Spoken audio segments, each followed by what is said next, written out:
Assalamualaikum warahmatullahi wabarakatuh. Salam sejahtera untuk kita semua. Perkenalkan, nama saya Nurfadila Ernusa. Saya mahasiswa dari Universitas Sintu Maroso Poso, Fakultas Keguruan dan Ilmu Pendidikan, Program Studi Biologi semester 5. Di sini saya akan memaparkan materi saya tentang respirasi pada pelatih helminthes. Silakan disimak ya teman-teman. Respirasi pada pelatih helminthes. Pelatih helminthes atau cacing pipih. Pelatih helminthes berasal dari bahasa Yunani, pelatih yang berarti pipi dan helminthes yang berarti cacing. Pelatih helminthes adalah cacing yang berbentuk halus dan pipih, memiliki 3 lapisan embrionik atau tripoplastik, serta tidak mempunyai rongga tubuh atau acelomata. Cacing ini ada pada air tawar, air laut, serta di tanah yang lembab. Karakteristik pelatih helminthes. Pelatih helminthes memiliki karakteristik berupa bentuk tubuhnya bervariasi dari yang bentuknya pipih memanjang, pita hingga menyerupai daun. Kerangka luar dan dalam sama sekali tidak ada sehingga tubuhnya lunak. Bagian yang keras ditemukan pada kutikula, duri, dan gigi pencengkram. Sistem pencernaan pelatih helminthes. Sistem pencernaan cacing pipih disebut sistem gastrovaskuler, di mana peredaran makanan tidak melalui darah tetapi oleh usus. Sistem pencernaan cacing pipih dimulai dari mulut, faring, dan dilanjutkan ke kerongkongan. Di belakang kerongkongan ini terdapat usus yang memiliki cabang ke seluruh tubuh. Selain mencerna makanan, usus juga mengedarkan makanan ke seluruh tubuh. Berikutnya ada sistem saraf pelatih helminthes. Sistem saraf tangga tali merupakan sistem yang paling sederhana. Pada sistem tersebut, pada ganglion otak terdapat di bagian kepala dan berjumlah sepasang. Dari kedua ganglion otak terdapat di bagian kepala dan berjumlah sepasang. Dari kedua ganglion otak tersebut keluar tali saraf sisi yang memanjang di bagian kiri dan kanan tubuh, yang dihubungkan dengan serabut saraf melintang. Pada cacing pipih yang lebih tinggi tingkatannya, sistem saraf dapat tersusun dari sel saraf atau neuron yang dibedah menjadi sel saraf sensori atau sel pembawa sinyal dari indera ke otak, sel saraf motor atau sel pembawa dari otak ke efektor, dan sel asosiasi atau perantara. Sistem reproduksi pelatih helminthes. Organ reproduksi cacing pipih terdiri atas organ reproduksi jantan atau testis dan organ betina atau ovarium. Cacing pipih dapat bereproduksi secara aseksual dengan membelah diri dan secara seksual dengan perkawinan silang. Pelatih helminthes terdapat dalam satu individu sehingga disebut hewan hermafrodit. Selanjutnya, sistem pernafasan dan sistem peredaran darah pelatih helminthes. Tetapi cacing pipih ini belum mempunyai sistem peredaran darah dan sistem pernafasan. Berikut ada sistem indera pelatih helminthes.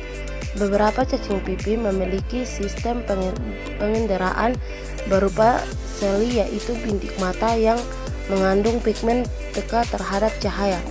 Beberapa spesies juga memiliki indera tambahan berupa auricula atau telinga, statotista atau pengatur keseimbangan, dan reseptor atau organ untuk mengetahui arah aliran sungai.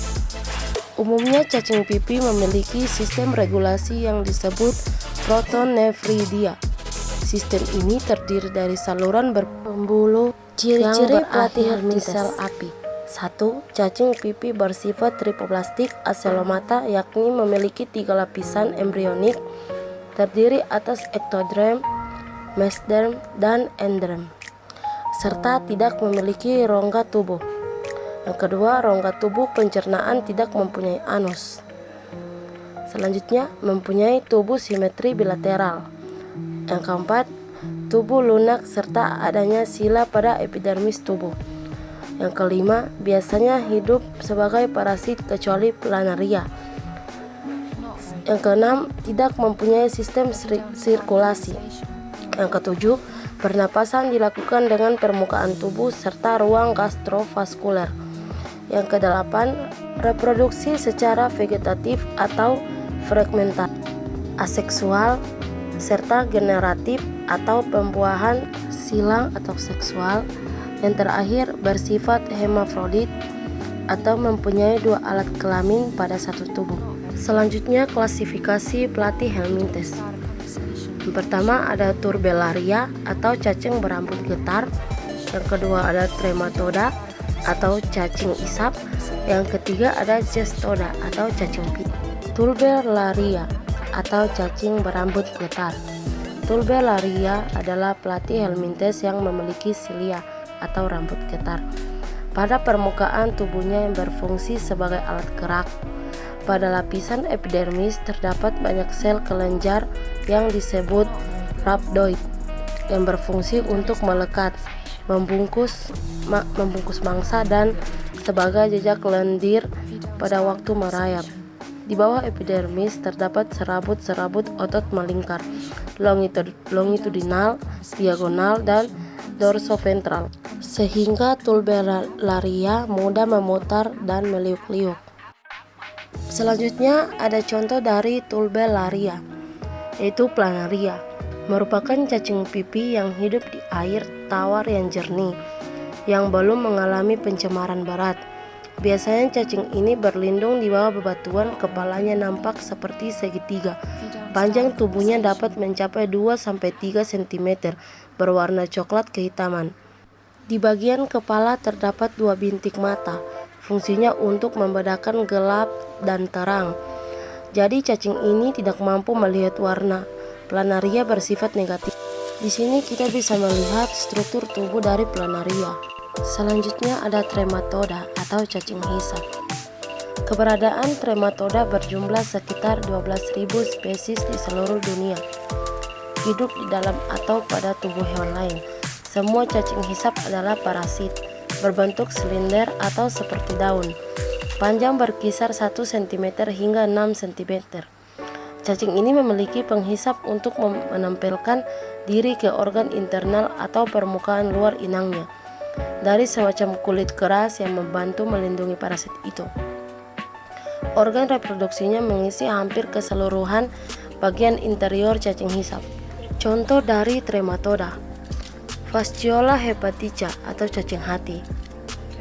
Cacing ini hidup di hati inangnya, Fasciola hepatica yang hidup di hati domba, sementara Fasciola gigantica yang hidup di hati sapi. Bentuk tubuh cacing hati agak oval, panjangnya mencapai 3-5 cm dan pipi dorsiventral. Pada bagian mulut meruncing, di bagian mulut meruncing terdapat mulut kait dan pengisap. Agak ke belakang tubuhnya juga terdapat alat pengisap kedua, yakni pengisap ventral. Berikutnya ada struktur tubuh dan ada juga daur hidup cacing hati. Berikutnya ada Cestoda atau cacing pita. Keberadaannya berjumlah sekitar 3.500 spesies di seluruh dunia. Hidup sebagai parasit dalam tubuh hewan. Cacing pita atau Cestoda memiliki tubuh bentuk pipi panjang antara 2-3 meter dan terdiri dari bagian kepala atau scolex dan tubuh atau storbila. Kepala atau scolex dilengkapi dengan lebih dari 2 alat pengisap. Tubuhnya satu storbila tertutup oleh cuticula yang tebal dan tidak berpigmen, tidak mempunyai traktus digestivus atau alat ini dalam bentuk dewasanya. Selanjutnya ada contoh dari Cestoda, yaitu Taenia solium. Taenia adalah spesies cacing pita yang menginfeksi babi. Cacing ini adalah parasit zoonotik khusus ditemukan di seluruh dunia dan yang paling umum di negara-negara di mana babi dimakan. Cacing dewasa ditemukan pada manusia dan memiliki tubuh datar seperti pita yang berwarna putih dan panjangnya 2-3 meter. Berikut adalah gambar dari Taenia solium. Yang terakhir ada peranan Platyhelminthes. Pada umumnya Platyhelminthes merugikan sebab parasit pada manusia maupun hewan.